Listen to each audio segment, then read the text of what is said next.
38-3 makes it sound way worse than I think honestly what happened was. It's not like Pittsburgh wasn't competing. People are coming down hard on the Steelers right now. They've lost 4 in a row. Pittsburgh was moving the ball against Buffalo. They missed 2 field goals. The game was in Buffalo. It's a really hard place to kick field goals, by the way. And the Steelers had 3 long drives that ended with a turnover on downs. And I find the next 2 questions to be very, very interesting. Question number 1 is this. Is this going to be Pittsburgh head coach Mike Tomlin's first ever losing season? He's in year 16 as an NFL head coach. Pittsburgh is 1-4. They've lost 4 in a row. And people are saying things that are, frankly, kind of insane to me. They're like, he's washed. He's a terrible head coach. He can't win without Big Ben. So, well, no. Hey, I'll tell you this. When you don't have a superstar quarterback, it's harder to win in the NFL. Duh. I mean, like, Bill Belichick without Tom Brady, not the same. I'm sure games where Drew Brees didn't play, Sean Payton didn't win as many games in New Orleans. It's not a crazy thought that when Big Ben didn't play during Mike Tomlin's career, they didn't win as often. Yeah, because you're losing a Hall of Fame quarterback. And, man, the Pittsburgh Steelers this year dealt with injuries. I think all things considered, they're still very competitive. They're trying to replace their Hall of Fame quarterback. Their best player, TJ Watt, has been injured most of the year. People got to relax in Pittsburgh, man. Pittsburgh fans, I understand they are not used to losing games. It's weird for them. It's uncomfortable. I get it. But Pittsburgh Steelers fans have to chill out. It's all good. Your team is competitive. They're fighting hard. This was a bad, ugly loss. Absolutely. It shows where you are. You're a long ways off from Buffalo, who's probably going to win the Super Bowl this year. You got a rookie quarterback who's learning, making his first ever NFL start. Again, missing TJ Watt. But the defense made plays. Levi Wallace had a crazy good interception in the end zone. Like, you can't forget the good moments. There were moments where this game was hanging in the balance. It was 10-3 for a while. The game wasn't quite the blowout people are making it out to be, in my opinion. Yeah, Buffalo dominated, especially at the end. But it's circumstantial. And I saw something insane to me.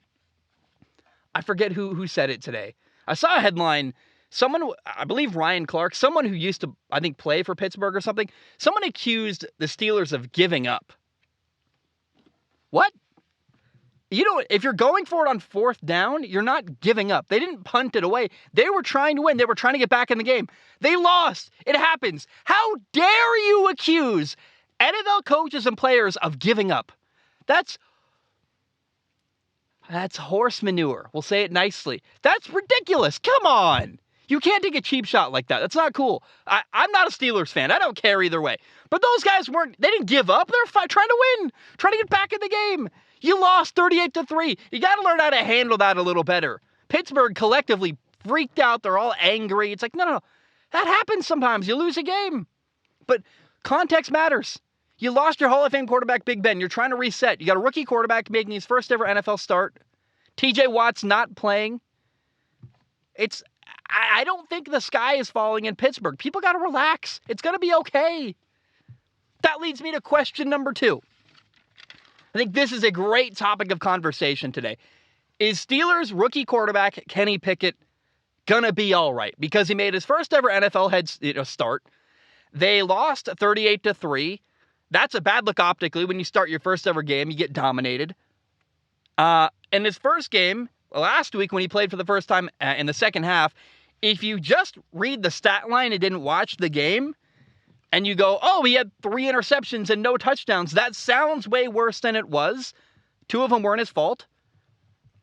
And so far this year, Kenny Pickett has 4 interceptions and 0 touchdown passes. Again, I understand how that looks from the outside. If you're not watching games, you're not engaged with Pittsburgh. But I've been watching Kenny Pickett play. Is Kenny Pickett going to be okay? Yeah, absolutely yes. Kenny Pickett is going to be okay. In fact, he was a massive upgrade over Mitchell Trubisky. Can you imagine how bad that Buffalo Bills game would have been if Trubisky played? Kenny Pickett is a young guy. He's a rookie quarterback. 2 of his 4 interceptions were not his fault. And the Steelers moved the ball against Buffalo. They had 4 long drives in the second half, 8 plays, 55 yards, turnover on downs. 10 plays, 53 yards, missed field goal. 10 plays, 45 yards, ended on 4th and 10 on the Bills' 30-yard line. Again, they had a 12-play drive, 54 yards, another turnover on downs. It's not like there wasn't any success happening on offense for Pittsburgh. They're moving the ball. They got a young guy learning. They missed 2 field goals in Buffalo. Shocker. The hardest place probably to kick in the NFL. Kenny Pickett was 34 for 52 passing, had 327 yards, no touchdowns, and an interception. And I really believe Kenny Pickett's not making these catastrophic, horrible mistakes. It's little stuff like picking the wrong side on a double screen. It's stuff like getting the ball out a little too quickly on a flat route slant concept. Kenny Pickett is making forgivable mistakes. Like, even his interception against Buffalo, it came with 15 seconds left before halftime. He missed a read. It was inconsequential. It didn't matter. He had a great throw on 4th and 6 that got dropped. Kenny Pickett is still learning the system. He's getting comfortable in Pittsburgh. He's playing for the first time in the NFL. He's running a new offense. And guess what? He's putting a lot of stuff on tape. Some of it good, some of it bad. I think the bad stuff Kenny Pickett's doing on film, he's going to watch and learn from. And by the end of the year, you're going to see a much different, much better Kenny Pickett than you're seeing right now. Give him time. Like, I just don't understand. He's going to be a much better quarterback, making fewer and smaller mistakes at the end of the year.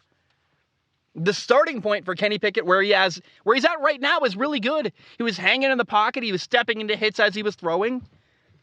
I've seen enough to know that Kenny Pickett was the right draft pick. It's going to work out. He's a good quarterback. I know optically, if you're not engaged, if you're looking from the outside, you're just reading stat lines and not watching football games, you're going, well, he's got 4 interceptions. Oh, they lost 38-3. But you got to watch the game. Like, the guy looks okay. The Steelers just need patience all around.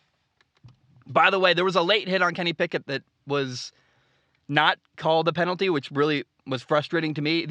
Here's why it was frustrating.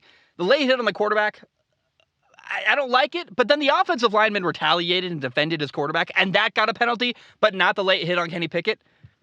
That's horse manure. Again, we'll say that one more time. That's terrible. That's ridiculous. Should have been offsetting penalties. I didn't like that at all, but I'm telling you guys, anyone worried about Kenny Pickett needs to relax. It's okay. The Steelers are not in a terrible place as a franchise, and Kenny Pickett's going to be okay. He's doing some good stuff. He's making some small mistakes. They're not catastrophic. And by the end of the year, week 17, 18, he'll be a different quarterback than he is right now, and you just got to hang in there and give Kenny Pickett time to develop and grow as a quarterback. But he's better than Trubisky was. He's going to give his receivers chances downfield. He throws a really good ball. He can run around and extend plays. I like Kenny Pickett a lot. I think he's got the right temperament for the position. He handles the receivers well and manages them and their personalities. I'm not concerned at all about Kenny Pickett, actually. I feel good about it. I know the results in the first week and a half haven't been great, but it's not all about results early on. You got to give patience, and when you look at it with context, you go, oh, Kenny Pickett's going to be totally fine.